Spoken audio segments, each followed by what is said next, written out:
अस्सलामुअलैकुम। कैसे दोस्तों, ठीक हो, खैरियत है। आज मौलाना फजल रहमान के धरने के हवाले से बात करना चाह रहा हूँ, और जिसके ऊपर रद्द अमल आया है हमारे मिलिट्री की तरफ से, और एक टीवी चैनल के ऊपर ये आया है। जो आपको पता है, मौलाना फजल रहमान साहब ने 2 दिन का अल्टीमेटम दिया है, और वो अल्टीमेटम एक तो दिया है इमरान ख़ान को कि इस्तीफ़ा दो, और दूसरा अल्टीमेटम दिया है इदारों के हवाले से कि इदारे अपनी गैर जानिबदारी साबित करें, वरना उनके बारे में भी खुले आम जलसा आम में मैं अपनी राय का इजहार करूँगा। ये फजल रहमान साहब ने कहा है। तो उस हवाले से एक टीवी चैनल ने DGISPR जनरल अब्दुल गफूर साहब से रब्ता किया टेलीफोन पे, और उनसे उनका व्यू लिया।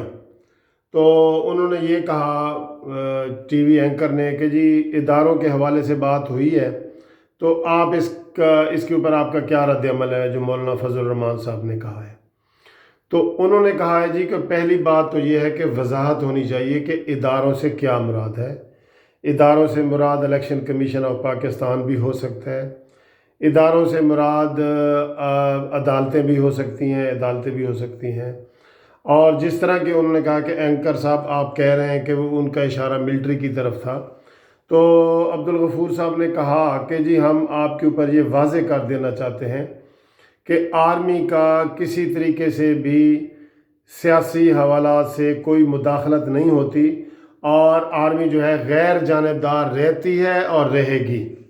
गैर जानिबदार इदारों के नाम पे आर्मी को सियासत में ना घसीटा जाए, और आर्मी का मकसद ये होता है कि जो मुंतखब हुकूमत होती है, जमहूरी हुकूमत, उन्होंने ये लफ्ज़ इस्तेमाल किया कि उसके साथ उनका एक आइनी जो रिश्ता होता है वो होता है।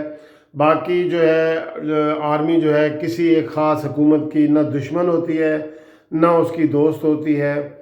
इसलिए मौलाना साहब का जो बयान आप मुझसे पूछ रहे हैं, उन्होंने कहा है, तो इसकी पहले तो वजाहत हो कि इदारे कौन से हैं, और दूसरी दोस्तों ये बात बड़ी खुश आइंद है कि जनरल अब्दुल गफूर साहब ने ये वाज़े कर दिया है कि हम गैर जानिबदार हैं और हमें सियासत में ना घसीटा जाए, और हमारी जो डिग्निटी है और जो हमारा वक़ार है उसका इज़्ज़त और ख़्याल किया जाए।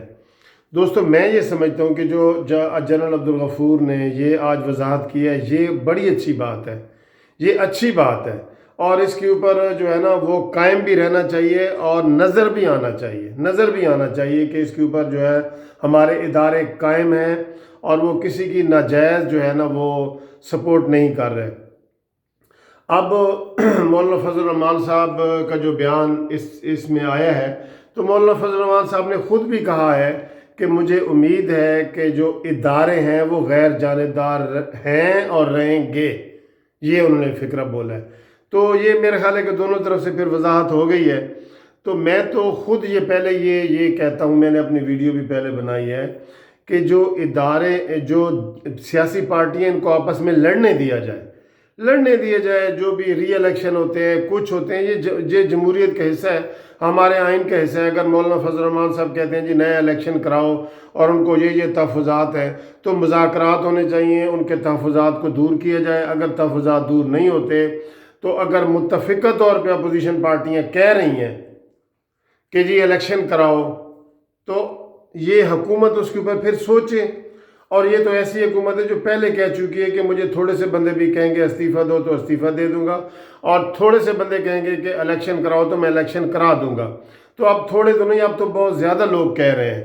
तो बहरहाल ये जो आर्मी की आज वजाहत हुई है, क्योंकि ये चेमे गोइयाँ हो रही थी मौलाना फजल रहमान साहब की तकरीर के बाद कि उन्होंने शायद इदारों को जो है ना वो थ्रेट किया है या कोई थ्रेट करने की पोजीशन में है, तो वो क्लियर हो गए। मौलाना फजल रहमान साहब ने भी कहा है कि इदारे गैर जानिबदार रहें, और जनरल अब्दुल गफूर साहब ने भी कह दिया कि इदारे जो है वो गैर जानिबदार रहेंगे। तो बहस ख़त्म, पैसा हज़म। Thank you very much.